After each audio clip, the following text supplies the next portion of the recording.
কে তোমরা? কে তোমাদেরকে চেনে? তোমরা তো আমার বাপের চাকর। আমার বাপ আব্দুল মুত্তালিব লাট সাহেব ছিল, বড় লোক ছিল, তার চাকর হলে তোমরা।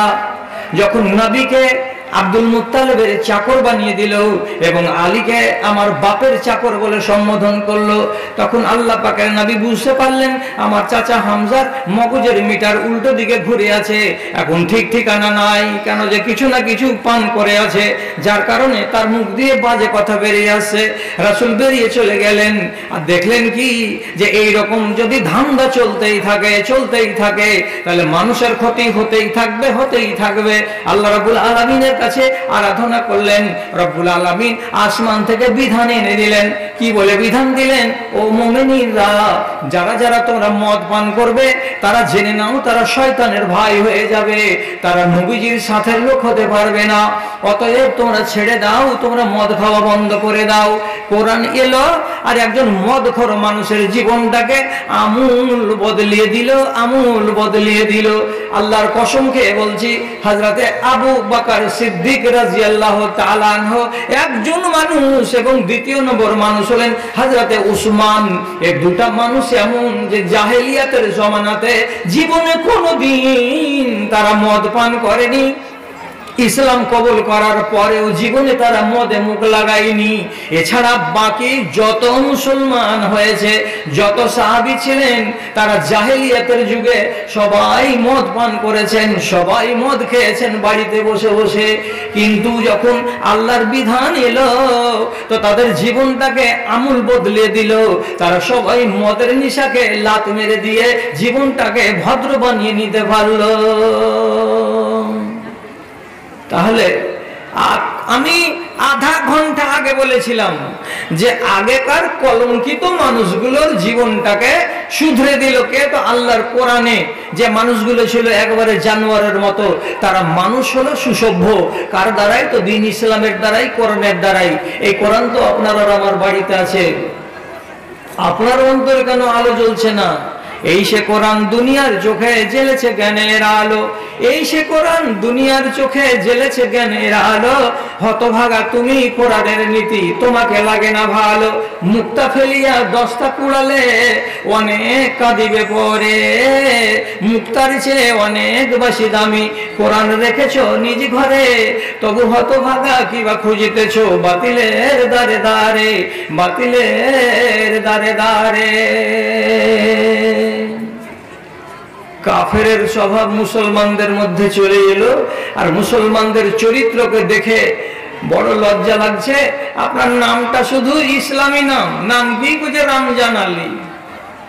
কি নাম? তো নুরুল ইসলাম। ইসলামের নূর এক পয়সাও নেই।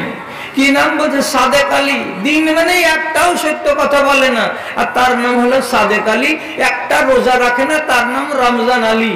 এই জন্য বাংলাতে ফষ্টি ছিল না যে আইন জানে না, গান জানে না, স্বয়ং মাস্টার, আর ওষুধ নেই, পত্র নেই, রহমান ডাক্তার। কি অবস্থা আপনাদের গো? কি বলেছি 15 মিনিট আগে, একটা মানুষকে এমনি করে চরিত্রকে দেখে এতটি কথা বলে দিলাম। কিন্তু যতটি কথা আমি বলেছি, কথাগুলোকে যে আমি বানিয়ে নিয়েছি, নিয়ে বলে দিয়েছি, এমন কথাটা নয়। এগুলো সব বাস্তব কথা, আর এগুলো কথার আলোচনা হাদিসে কোরআনের ভেতরে আছে। এখন ওই আয়াতটা কেন পড়েছিলাম তার একটা কারণ এখন দর্শে দিচ্ছি। তাই এই যে আমাদের ঈমান এখন নিচুমুখী, আমাদের চরিত্রগুলো কিন্তু ওই আগেকার বেদিনগুলোর চরিত্র যেমন ছিল তার সাথে অনেকটা মিলে যাচ্ছে। তার জন্য এই আয়াতটা দুঃখের জ্বালায় পড়েছিলাম। একটা সাংঘাতিক হাদিস বলছি, হাদিসটাকে শুনুন, তরজমাটা বুঝুন, তারপরে হজম করুন। রাসূল বলছেন, ইন্নান নাসা দাখালু ফিল ইসলামে আফওয়াজা সায়াখরুজু মিনহু আফওয়াজা।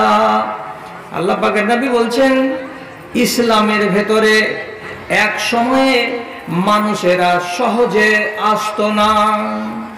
কত বলে বলে বলে বলে রাত কাটিয়ে দিন কাটিয়ে মাসকে মাস গত করার পরে কিছু লোক ঈমান আনত। কিন্তু নবীজি বলছেন, আমার মরণের সময় আস্তে আস্তে এমনই জাদু লাগিয়ে দিল এই কোরআন, এমনই মানুষের অন্তরকে জিতে নিল আল্লাহর কোরআন, যে দলে দলে ঝাঁকে ঝাঁকে হাজারে হাজার মানুষ আসে আর ঈমান কবুল করে এবং ঈমান কবুল করে। তখনই একটা করে নয়, দুটা করে নয়, দলে দলে আসছে আর ঈমান কবুল করছে, দলে দলে আসছে আর ঈমান কবুল করছে। এটা ভালো কথা। তারপরে রাসূল দুঃখের কথা কি বললেন? এমন একটা সময় চলে আসবে, 1000 বছর হোক 1500 বছর হোক, এমন একটা সময় চলে আসবে যে মানুষেরা সেই যুগে যেমন ইসলামে দলে দলে ঢুকেছিল তেমনি ইসলাম থেকে দলে দলে বেরিয়ে যাবে, ইসলামে থাকবে না, ইসলাম থেকে খারিজ হয়ে যাবে। ঢুকেছিল যেমন দলে দলে তেমনি বেরিয়েও যাবে দলে দলে। সেই যুগটা কি দেখতে পেয়েছি? সেই যুগটা কি দেখবো? দেখার পরে মরবো? সেই যুগটা কি গত হয়ে গেছে না আগামীতে আসবে? আপনার মনে যদি সন্দেহ থাকে তো 2-3টা উদাহরণ দিচ্ছি, দেওয়ার পরে মিলান আপনি যে ওই যুগটা আগামীতে আসছে না বর্তমানে চলছে না চলে গেছে। দলে দলে ইসলাম থেকে মানুষ বেরিয়ে যায় কেমন করে? তো কেমন করে বেরিয়ে যাবে? আপনি তো দেখতে পাননি, আমি দেখতে পাইনি, এ কথাটা নয়। আপনাকে দেখাচ্ছি একটা হাদিস। বিসমিল্লাহ, তাকান আমার দিকে, আমি একটা হাদিস বলছি। কি?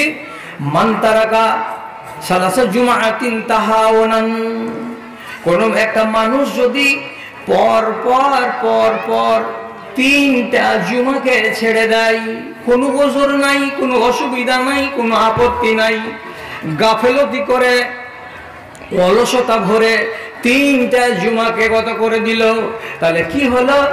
রাসূল বলছেন তার অন্তরে সিল মেরে দেওয়া হলো। এক হাদিস।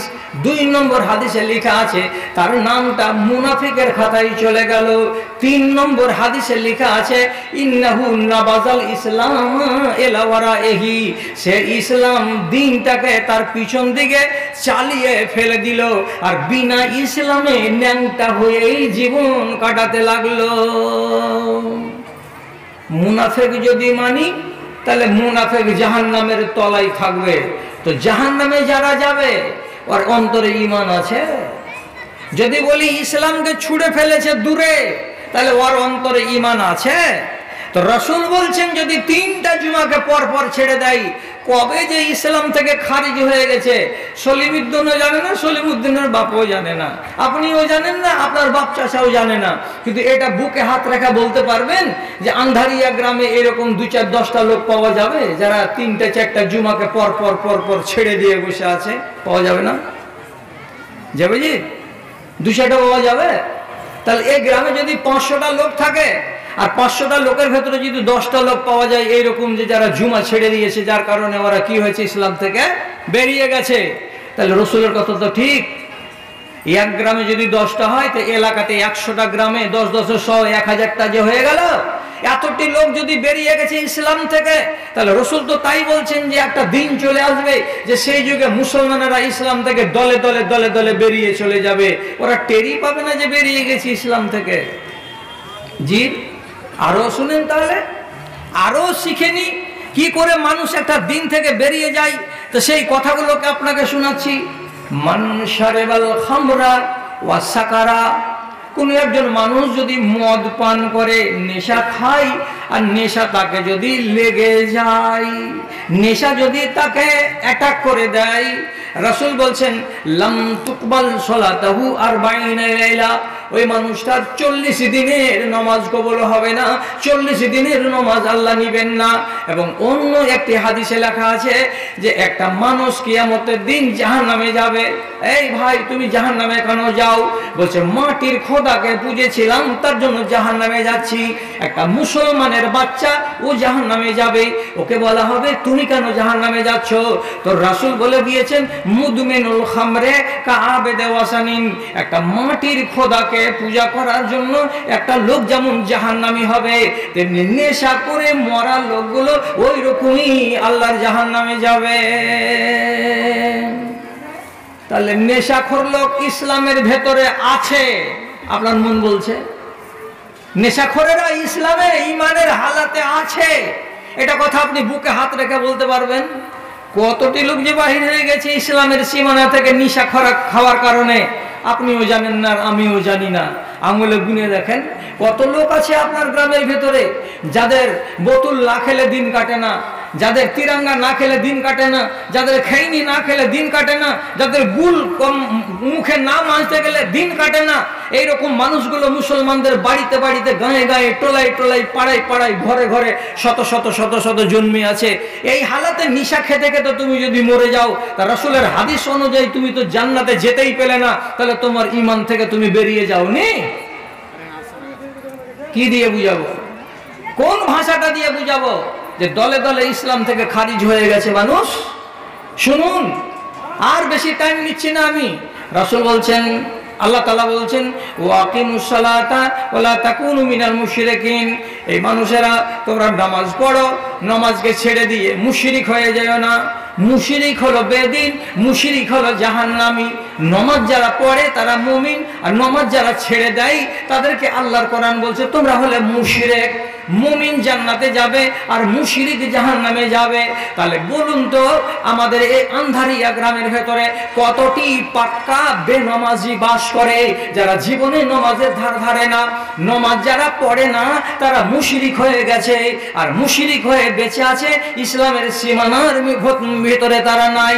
কতদিন আগে যে বেরিয়ে গেছে সে নিজেও জানে না, তার বংশের লোক জানে না। তাহলে রসুলের কথাগুলো কেমন যে লাগছে, তা আমাকে কিন্তু মনে হচ্ছে যে হাড়ে হাড়ে মিলে যাচ্ছে, আমাদের সাথেই মিলে যাচ্ছে। আচ্ছা, রসুলের সুন্নাতকে মানবেন না আর তারপরে গাজুরি করে বলবেন যে আমি এই আর আমি সেই। কি বলা যাবে ওই জল্লাদগুলোকে? মুসলমানের বাচ্চা, অথচ তারা কি রসুলের দুশমন হয়ে বেঁচে আছে। আমি একটা হাদিস বলি, তারপরে আমি আমার পরবর্তী বক্তাকে ডাক দেওয়ার জন্য অনুরোধ করছি, আমার সভাপতি সাহেবকে। আমি সব সময় এখানে খেয়ে নেব না। একটা হাদিস কি বলি? 15 বছর 5 মাস 15 দিন যেদিন বয়স হলো হযরতে ফাতেমার, তো দ্বিতীয় হিজরি সনে আল্লাহর রসুল নিজের চাচাতো ভাই হযরত আলীর সাথে ফাতেমার বিয়ে করিয়ে দিলেন। জি, 15 বছর বেটির বয়স হলো, তো বিয়ে হলো আলীর সাথে। এ আলীকে 8 বছর যেদিন বয়স, সেদিন রসুল মক্কাতেই নিয়ে নিয়েছিলেন চাচার কাছ থেকে, আবু তালেবের কাছ থেকে, যে চাচা আপনি গরিব মানুষ, এই ছেলেটা আপনি আমাকে দিয়ে দেন, আমি খাওয়াবো, আমি পড়াবো, আমি খরচা দেব, আমি সব কিছু করবো। তাহলে রাসূলের ছোট থেকেই বন্ধু এই চাচাতো ভাইটা, নাম হচ্ছে হযরত আলী। আর এই আলী মদিনা গেল, আর মদিনা যাওয়ার পরে এইবার তার বয়স আনুমানিক 21 বছর। সেই বয়সের ছেলের সঙ্গে হযরতে ফাতেমার বিয়ে হলো। বিয়ে টিয়ে হয়ে কয়দিন পরে আরব দেশেদের এটা ভাষা, এটা কোনো বেলজ্জার কথা নয়, এটা একবারে সহি কথা এবং ন্যায্য কথা। রাসূলকে যে একদিন বলছেন বিয়ে করার কয়দিন পরে, কি ইবনে বি ফাতেমাতা, হে আল্লাহ পাকের রাসূল, আপনি ফাতেমাকে আমার বাড়ি পাঠিয়ে দেন, আমি ওকে নিয়ে ঘর সংসার করব, সোজা সোজা বাংলায় সোহাগ রাত মানাবো। বিয়ে করেছি যে, ওটা যে আমার বিবি, আপনি যদি বিদায় না করেন তো আমি বাড়ি কেমন করে নিয়ে যাব? আর বাড়ি যদি না নিয়ে যাব তো আমার স্ত্রীর সঙ্গে আমার ঘর বসতি কেমন করে হবে? আপনি আপনার বেটিকে বিদায় করে দেন না। রাসূলের কাছে যখন বিদায় চাইতে গেলেন হযরত আলী, তখন রাসূল হযরত আলীকে বলছেন, আতেনি শাইয়া, কিছু দাও। আমার বেটিকে বিয়ে করেছ, তো বিয়ে করতে গেলে মোহরানা কিছু লাগে। যেদিন বিয়ে দিয়েছি সেদিন মোহরানা তোমার কাছে চাইনি, বিয়েটা করে দিয়েছিলাম। এখন তুমি আমার বেটিকে বিদায় নিয়ে যাবে, তো আমার বেটির কি দিবে তুমি মোহরানা? যেটাই পারো সেটাই দাও। হযরত আলী বলছেন, মা ইনদি শাইউন, আমার কাছে দেওয়ার মতো কোনো জিনিস নাই যে আপনাকে দেব। টাকাও নাই, জমিও নাই, আমার কোনো সোনা আর চাঁদিও নাই। যদি থাকতো তাহলে আপনাকে আমি তুলে দিয়ে দিতাম।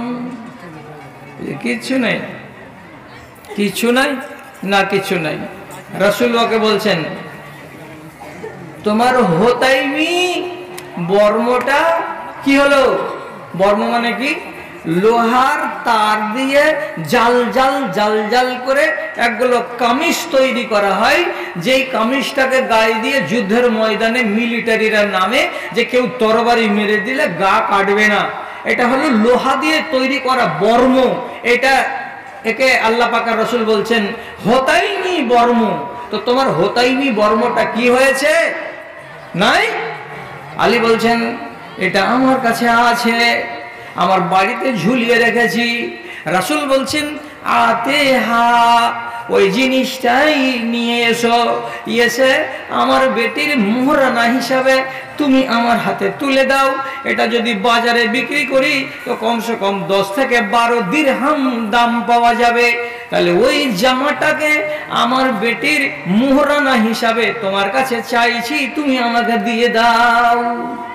বাড়ি গেলেন, হোতাইমি কামিজটাকে বর্মটাকে নিয়ে এলেন, রাসূলের হাতে তুলে দিলেন। রাসূল নিজের বেটিকে বললেন বেটি ফাতেমা তোমার মোহরানা স্বরূপ এইটা দেওয়া হলো, এটা হলো হোতাইমি বর্ম। বেটি বিদায় হয়ে গেল। এটা রসুলের বেটির বিয়ে। রসুলের বেটিটার মর্যাদা কেমন? কেমন মর্যাদাটা? তো রসুল বলছেন ফাতেমা হলো জান্নাতি যুবতী মেয়েদের সরদারনি হলো আমার বেটি। তো জান্নাতি মহিলাদের যিনি হবেন নেত্রী তার নাম ফাতেমা, আর তার বিয়ে হলো দুনিয়াতে কি দিয়ে? তো হোতাইমি একটা বর্ম দিয়ে। জামাই কি দিল? এইটাই দিল, এর বেশি দিতে পারলো না।